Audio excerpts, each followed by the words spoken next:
Please help me to reach 1,000 subscribers. I never imagined I'd be the man parked alone at 3 a.m., gripping the steering wheel like it was the only thing holding me together, trying to make sense of a marriage I thought would outlast time itself.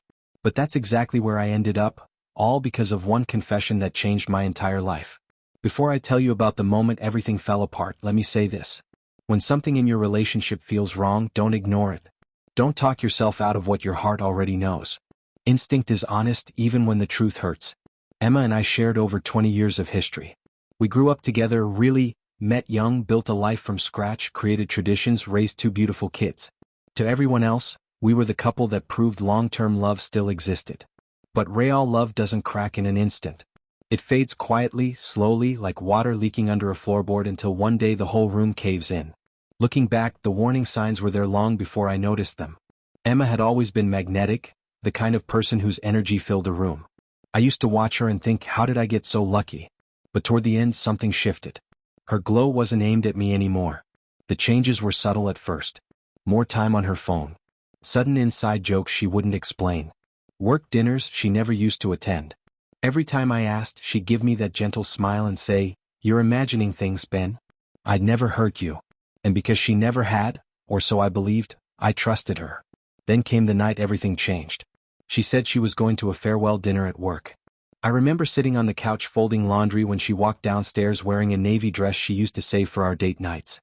She looked stunning, but something about it twisted in my gut. "You look amazing," I told her. She smiled. "Thanks. Don't wait up." 3 simple words, but they landed heavier than they should have. Because deep down, something in me already knew. She came home at nearly 2 a.m. Her explanation felt too smooth, too practiced. I pretended to accept it, but a crack opened inside me that night. A few days later, while she showered, I did the one thing I swore I'd never do. I checked her phone. I wasn't searching for confirmation. I wasn't looking to be right. I just needed peace. What I found destroyed me.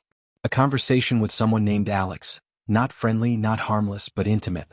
Conversations about feelings, about connection, about things she hadn't shared with me in years. And then the sentence I'll never forget. "Last night felt right. I wish we didn't have to hide this anymore." I felt the world tilt. My hands shook. My chest tightened so much I could barely breathe. It wasn't just the cheating, it was realizing the life I thought I had wasn't real anymore. She walked out of the bathroom, smiling like the ground beneath us wasn't about to split open. I showed her the messages. "Who's Alex?" I asked. Her face drained. Not with sadness, but with fear of the truth coming out. "It was a mistake," she whispered. "Just one night. It meant nothing. People always say that. It meant nothing. As if that magically removes the damage." I asked how long it had been going on. She insisted it was only that night. That she regretted it. That she still loved me. Maybe that was true. Maybe not. But I knew one thing. Love cannot survive once trust has died. I didn't yell. I didn't break things. I just sat there staring at the woman I thought I knew, realizing I'd been loving a memory, not the person in front of me. The next morning, I packed a bag and left. I told the kids nothing at first, just that I needed space. I checked into a hotel with no idea what came next, only the crushing weight of heartbreak. Emma tried to repair the damage. She called constantly, sent emails, slid letters into my belongings. One note said, "Please don't let one mistake erase everything we've built." But it wasn't just the mistake. It was the secrecy. The half-smiles. The nights she chose someone else instead of choosing honesty. I thought about forgiving her. Truly I did. But forgiveness doesn't fix broken trust. And without trust there is no marriage. Just two people clinging to the past. The divorce was quiet. No shouting, no dramatic scenes. Just signatures on paper that used to symbolize dreams. In the aftermath, I started rebuilding myself. I hit the gym again. Picked up my old camera. Spent time with friends I'd unintentionally drifted from. Began journaling, writing, rediscovering pieces of myself I'd forgotten.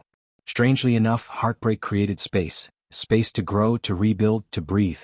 Emma and I still communicate for the kids. And sometimes, late at night, I catch myself wondering if things could have turned out differently. But then I remember that moment. Her eyes filled with guilt, my heart splitting open, and I know I made the right choice. Sometimes the bravest thing you can do isn't fighting for something that's already gone. Sometimes courage is choosing to walk away so you can finally find peace again. If you're stuck in that confusing space, then maybe it's fine, then maybe I'm imagining it. Listen to yourself. Your intuition is speaking. Your peace is important. Your heart deserves honesty. And you deserve a love that doesn't hide in the dark. Please help me to reach 1,000 subscribers.